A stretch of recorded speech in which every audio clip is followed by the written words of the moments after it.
My son called me worthless and shut off the heat in winter. He slammed the thermostat with a grin, "You can freeze for all I care." I huddled in my coat and whispered, "You've pushed me too far."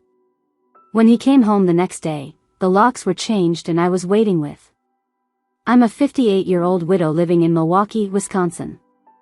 I spent most of my life working as a third-grade teacher, and I was married to a good man named Marty. He died of cancer 4 years ago.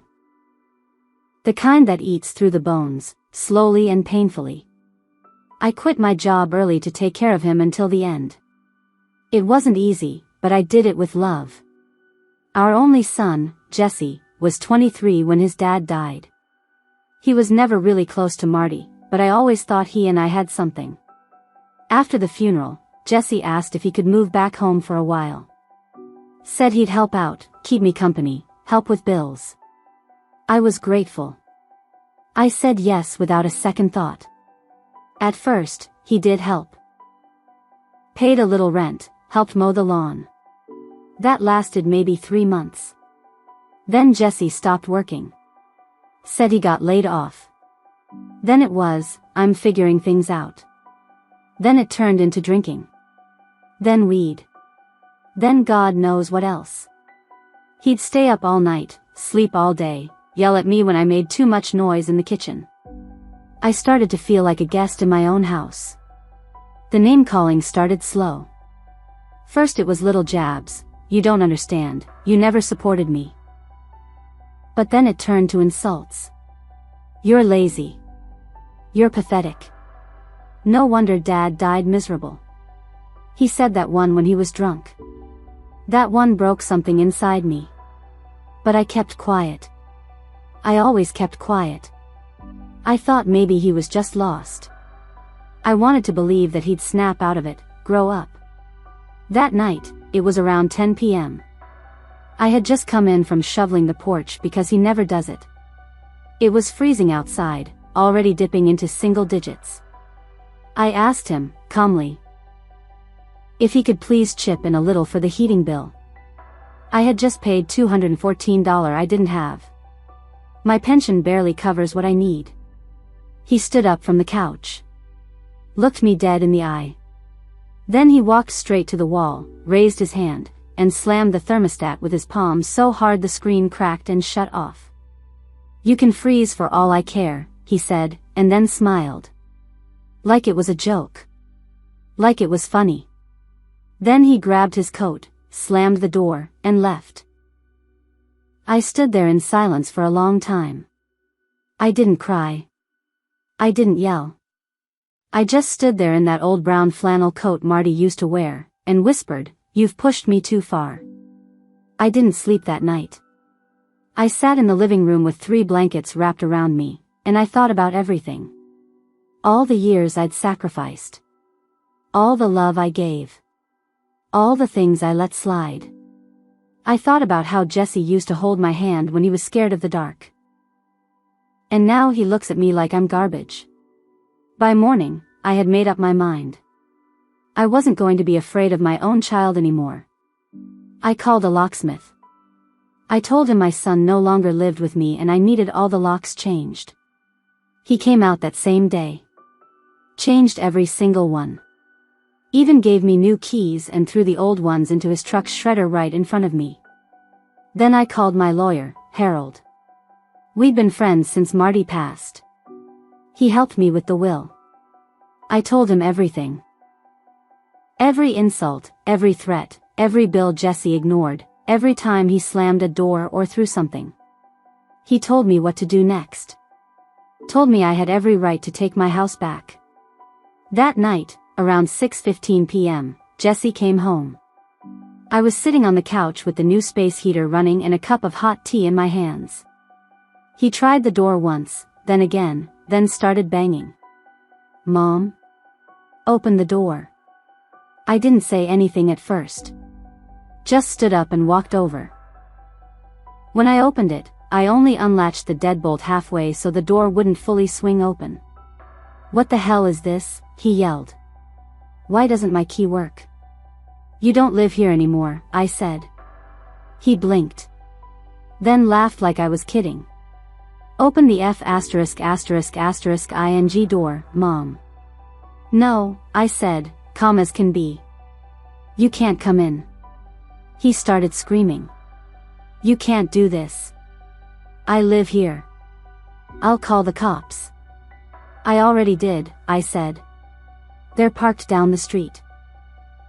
You have 2 minutes to leave or they're coming up the walk. He went quiet. He looked around like maybe I was bluffing. But he saw the cop car. I saw the recognition in his face. He took a step back. This is messed up, he said. You're throwing your own son out into the cold? You made your choice, I said. And I'm making mine.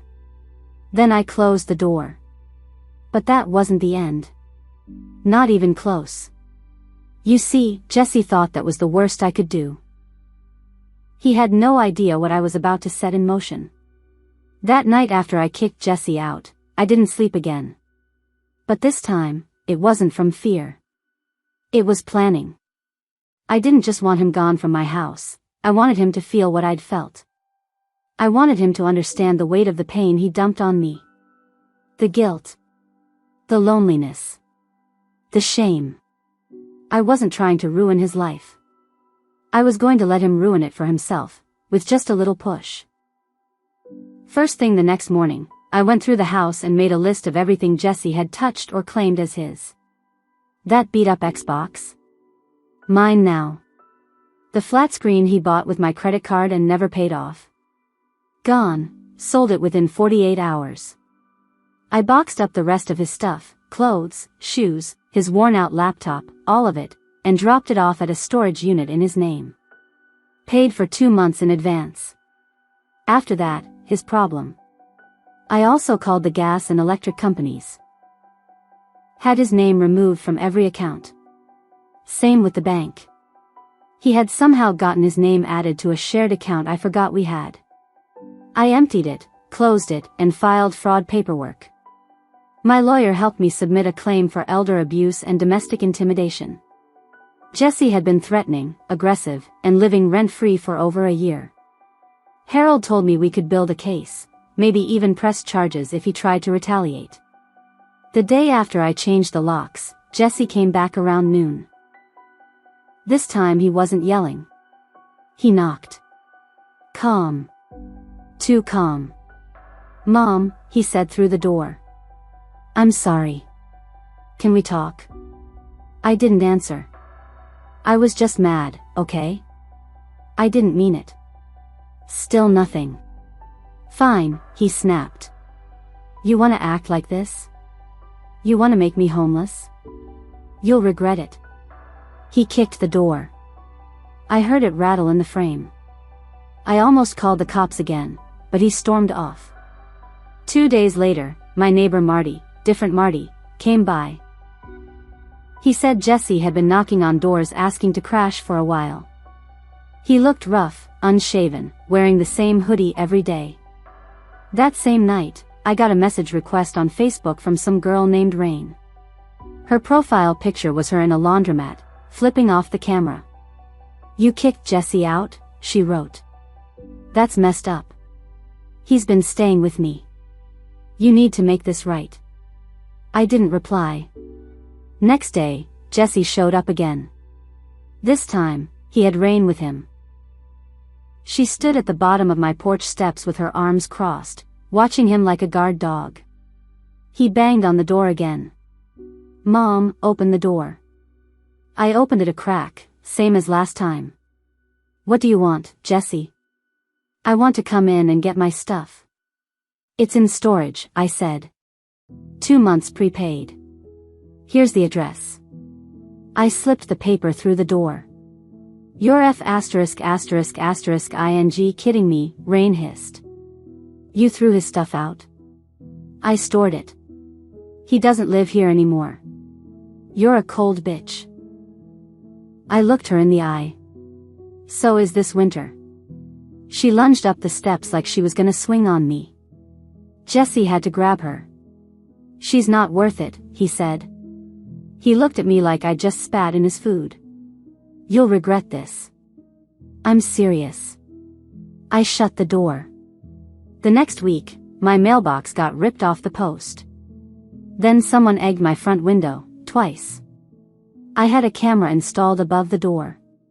Caught Jesse both times. Showed the police. They issued a formal warning. Then came the phone calls. Middle of the night. Hang-ups. Sometimes whispers. Sometimes just breathing. Sometimes screaming. I blocked every number, changed my phone, reported it all. I still didn't answer his messages. That's when he got desperate. I found out he'd been using my old social security number to apply for loans. Credit cards. He had taken out a $4,000 payday loan in my name 6 months earlier. I didn't notice until collectors started calling. I sent it all to Harold. He filed police reports. We built a fraud case. Then I called Jesse's probation officer.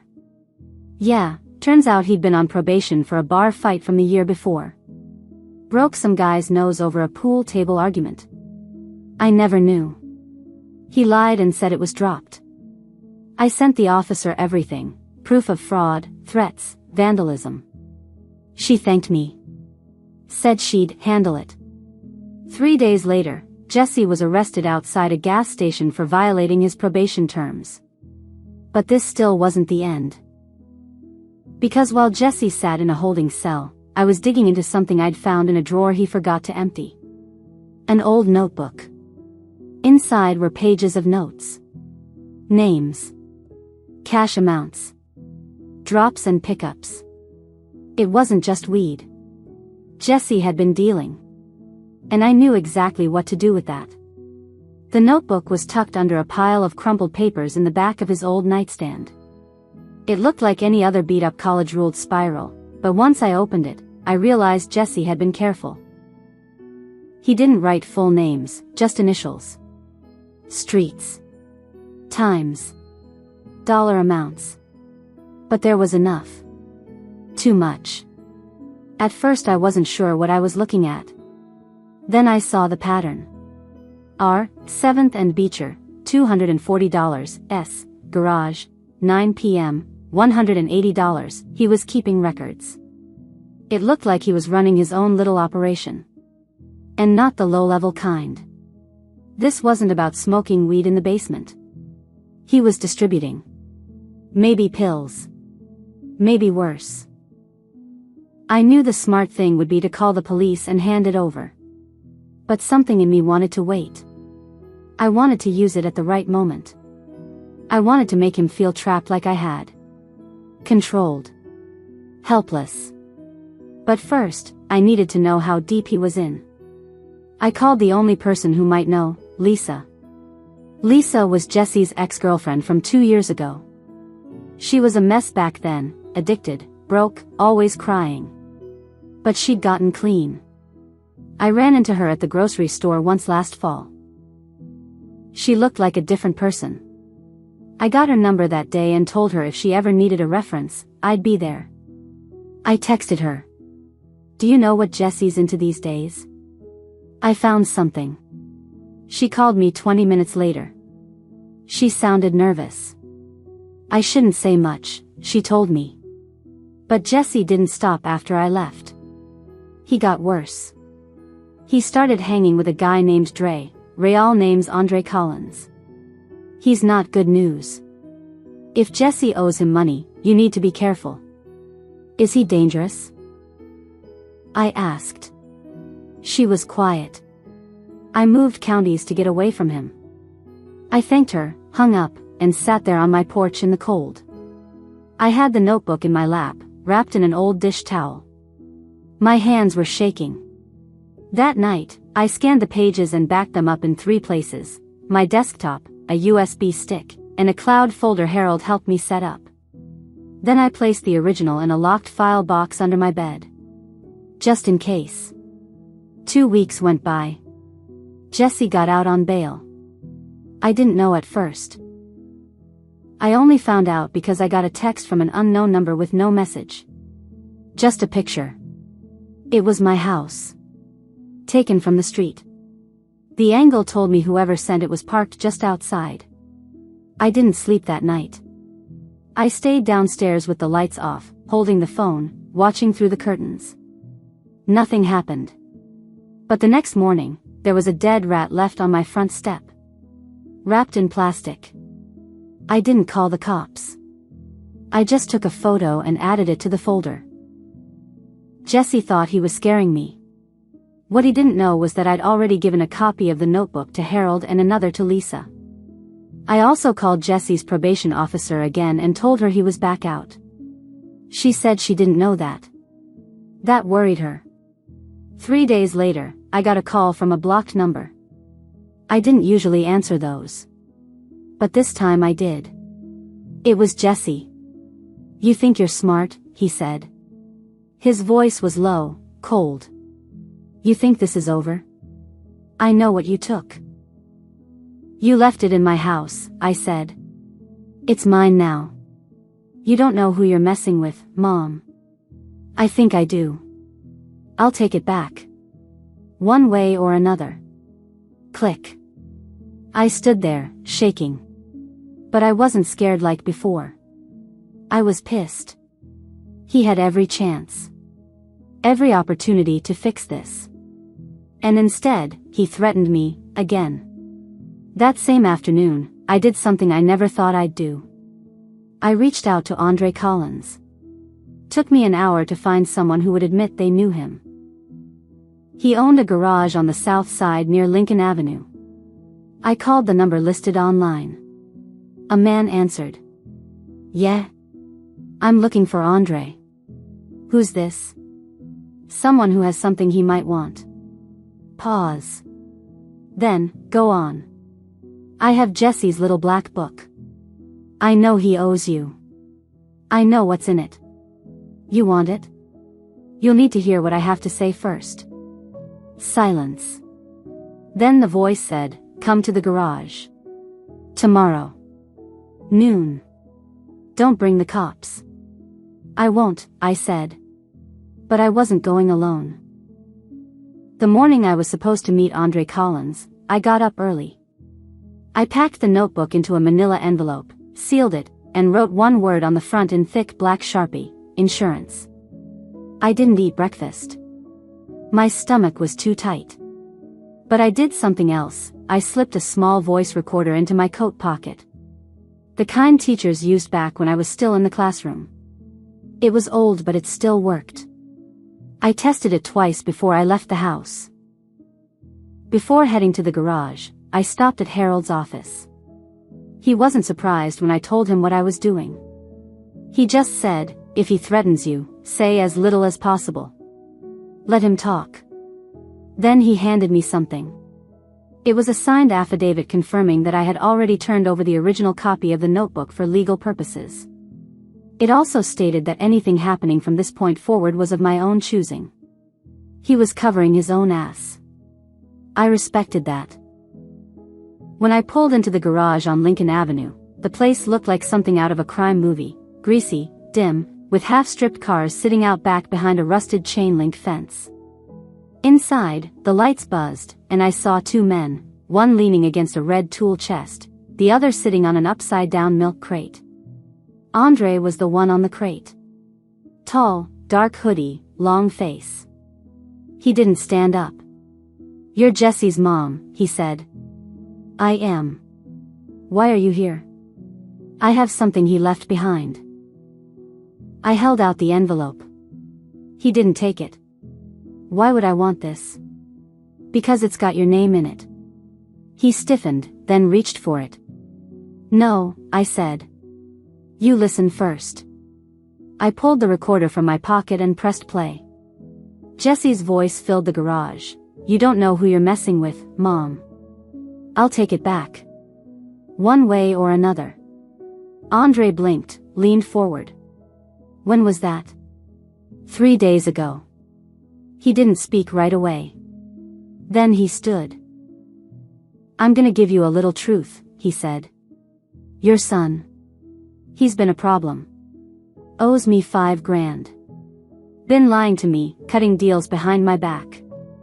Tried to blame you for why he couldn't pay. Said you were sick.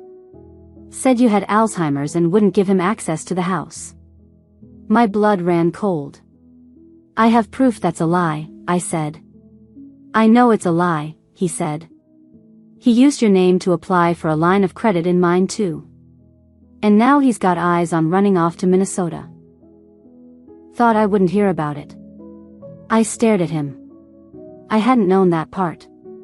So, Andre said, you want him gone as much as I do. I nodded slowly. What do you want from me? He asked. Nothing illegal, I said. But if you want to scare him, really scare him, I won't stop you. He gave a low chuckle. You've got more balls than I thought. I handed him the envelope. He opened it, scanned the top page, then smiled. You ever need anything, he said, you call this number. He handed me a card. No name. Just digits. I hope I never need to, I said. I walked out. 3 days later, Jesse vanished. No calls. No texts. No threats. Nothing. I figured he either skipped town or Andre's people paid him a visit. But then the cops came knocking. They found Jesse in a motel outside Kenosha. Bruised, broke, and carrying fake IDs. When they ran the IDs, they also found a warrant for identity theft, mine. They brought him in. This time, no bail. He called me once from jail. I didn't answer. He left a voicemail, crying. I didn't mean it, Mom. I'm scared. Please. Just help me. I deleted it. The fraud case moved forward. With all the documents Harold had, plus the statements from the utility companies, and now Lisa's testimony, Jesse was hit with 3 felony charges. His public defender tried to argue that I was lying out of spite. Then the notebook was submitted into evidence. And the DA offered Jesse a deal: plead guilty, serve 3 years, probation for 5. He took it. That same week, Andre Collins's garage mysteriously burned to the ground. Insurance fraud, some people said. He got a fat payout. Then he disappeared. Moved south, maybe. Nobody knows. But that's not my business. I stayed in Milwaukee. Took the locks off, repainted the walls, cleaned every inch of the house until it didn't smell like him anymore. I got my life back. But here's the part one didn't see coming. About 6 months later, I got a letter in the mail from Jesse. Handwritten. No threats. No apologies either. Just one line: you won. I hope it was worth it. I burned it. Then I sat down, opened a fresh notebook, and wrote down everything, every lie, every betrayal, every cold night, every step of my revenge. Not because I wanted to remember. But because I wanted to make sure I never forgot what happens when you let someone keep taking from you without consequences. It was worth it. Every second of it. And I'd do it again.